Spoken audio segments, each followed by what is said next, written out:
What is up, bros and broettes? Lachazar here, and you may have noticed the latest craze. And yes, I am referring to the GLP1 agonists. Let's talk about them. Following my last video, I thought it's appropriate to cover these miracle drugs gaining rampant popularity. I will insert a statement from the get-go so I don't get misunderstood. I have nothing against these drugs, provided they're adequately used. Think of it this way.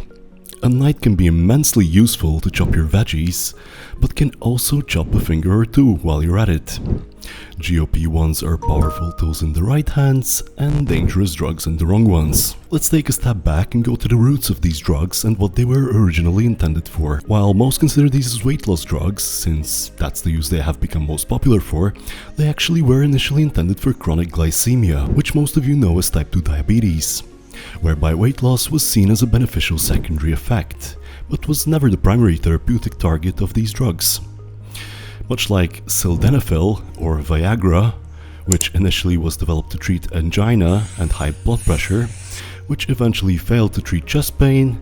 However, clinical trials revealed an unexpected side effect, leading to its booming success as an erectile dysfunction treatment approved by the FDA. Similarly, at this stage one can confidently ascertain that the contemporary cultural use of GLP1 agonists has expanded far beyond their original clinical context. Naturally, the mechanism is fairly simple. Humans produce glucagon-like peptide 1 or GLP1 after eating, which lowers glucose concentrations by augmenting insulin secretion and suppressing glucagon release. This in turn slows gastric emptying and suppresses the appetite, or increasing satiety, which go hand in hand. This is what should happen in humans, and does indeed happen in healthy humans. However, as we know, obesity is very much a leading non-communicable disease nowadays, and GLP1 receptor agonists can improve satiety signaling and appetite regulation in individuals struggling with obesity and metabolic dysfunction. The GLP1 peptide was approved back in 2005. Wait, so you're telling me it took them almost 2 decades to use them for weight loss? Okay, calm down, Karen.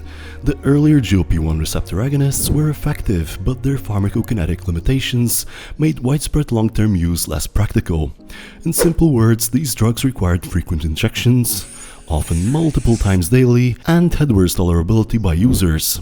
The modern counterparts popular today have longer half-lives and improved efficacy, making them far more convenient and thus persuasive to the general population. This snowball effect, if one can call it that, initiated with what you may be familiar as Ozempic, being its brand name, or semaglutide, which is its generic name. Ozempic, while well recognized, is also known to have well-documented side effects, some of which gastrointestinal, including nausea, vomiting and diarrhea. Tolerability when initiating administration, and during dose escalation, with approximately 4 to 8% of users discontinuing use due to adverse side effects. And since GLP-1 agonists are relatively new drugs, we have no longitudinal data and thus long-term side effects are not very well documented. Having said that, there has indeed been a potential association between Ozempic and NION, or non-arthritic anterior ischemic optic neuropathy. Say that 5 times quickly, which is a rare optic nerve ischemic event capable of causing sudden vision loss, which may be irreversible. Other similar alarming associations with Ozempic include gallbladder disease, pancreatitis, diabetic retinopathy, and acute kidney injury, among others. Now, am I asserting claims that GLP-1 agonists like Ozempic cause all the mentioned conditions or diseases? No, as any scientifically literate person would tell you, correlation does not equate to causation, and at this stage there is no hard evidence to support the cause of any of these diseases being induced by GLP-1 agonists. GLP-1 agonists originated as therapeutic tools for serious metabolic disease. The main action through which Ozempic works when talking about it as a weight loss drug is through acting on the GLP-1 receptors in appetite control centers, reducing hunger, cravings, and the reward response to food. So, does Ozempic actually burn fat? Actually, no, it doesn't, not even a little. Users lose weight since they are less hungry, feel full for longer, and sometimes too nauseous to even think about food if dosing is inappropriate or due to low tolerability. This was followed up by what most of you know as Mounjaro or tirzepatide, which is the following generation drug, which does the same thing as Ozempic in its GLP-1 agonistic effect, but also adds GIP agonism, or glucose-dependent insulinotropic polypeptide, which further increases insulin secretion, improve insulin sensitivity, may facilitate nutrient partitioning, and has a synergistic effect with GLP1 to reduce appetite even more. It is reported to have a generally better tolerability, so fewer side effects than Ozempic in a sense. Moving on to the third generation drug, which is not yet FDA approved, but is gaining immense, and I do mean immense, popularity, especially in the fitness sphere, and that would be retatrutide, or Reta, as many might know it. It has the effects of tirzepatide, so GLP1 agonism, GIP agonism, but also adds a third mechanism, which is glucagon receptor agonism. The few of you who know what this is may be scratching their heads now and wondering, glucagon receptor agonism sounds counterintuitive, as glucagon normally raises blood sugar. However, glucagon receptor activation can increase energy expenditure, in essence burning more calories.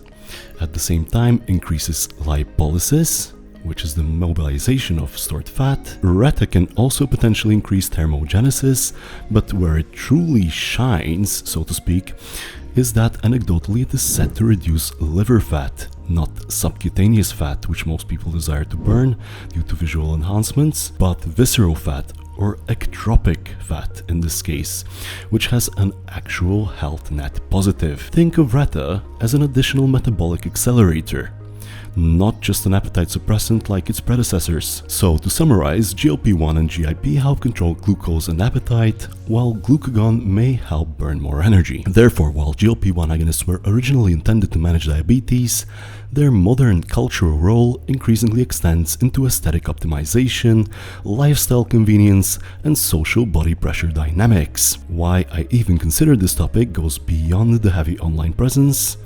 I happen to go to a very large gym with a lot of performance-enhancing drug use, where Reta has pretty much started popping like Tic Tacs. Now here's the kicker. There is a substantial difference between treating obesity-related metabolic disease and using potent appetite-modulating drugs to pursue increasingly normalized aesthetic ideals. What I observe personally falls into the latter, and is immensely prevalent among women based on my observations.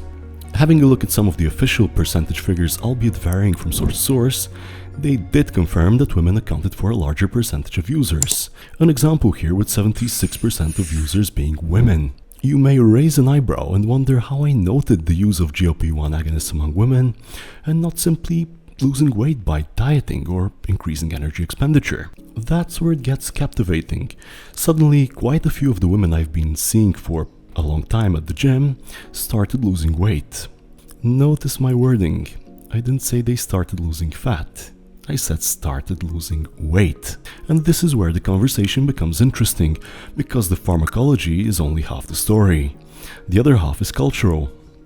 There is a difference between a healthy body recomposition or fat loss and withering away.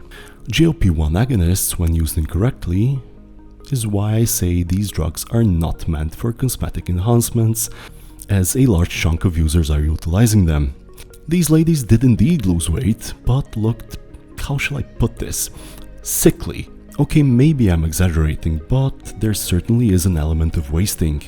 It usually comes with this deflated soft look despite lower body fat, and ladies lose a lot of their rear end and flatten out. And that's really no surprise, as 26 to 40% of weight loss usually comes from lean soft tissue, or simply put, muscle, when using these drugs, which is alarming. I don't want to be rude here, ladies, but trading your ass for abs is usually not a good deal. Just saying.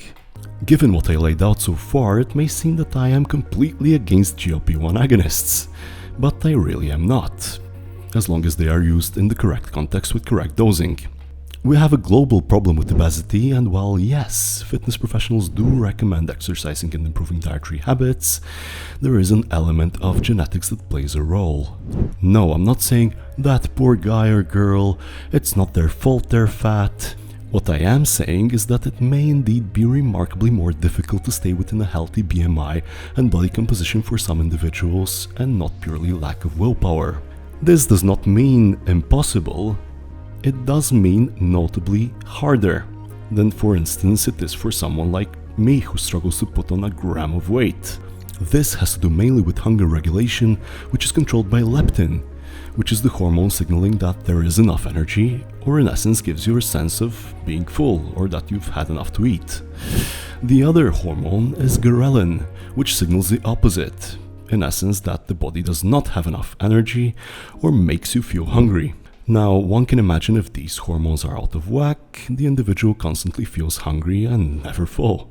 It is exceptionally hard to adhere to a healthy lifestyle.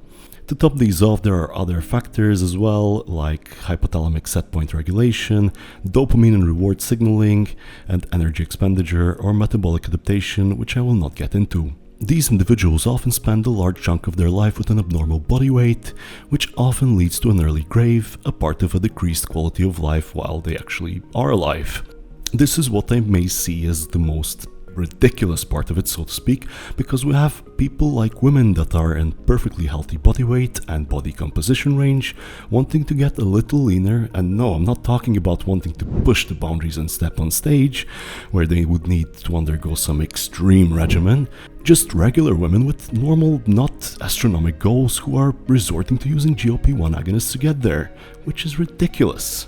On the other end of the spectrum, I have personally had obese clients whom I have recommended considering these medications, as they have been abnormally overweight all their lives, and food noise is not a mere inconvenience for them, who would outright refuse even the idea, as it is not the natural way of losing weight. I would indeed agree with them that yes, this is not a natural way of losing weight, but even with the side effects GLP1 agonists carry, they would literally lengthen their lifespan because being obese is that much unhealthier. Anyway, this is where I circle back to the start of the video, as GLP1s are powerful tools in the right hands and dangerous drugs in the wrong ones. Hope this has been somewhat informative when looking at what the latest trends are, and do let me know if you perhaps have a varying opinion on the matter in the comment section down below. These are always interesting for me to hear. That's gonna make it for this video, and I'll see you in the next one.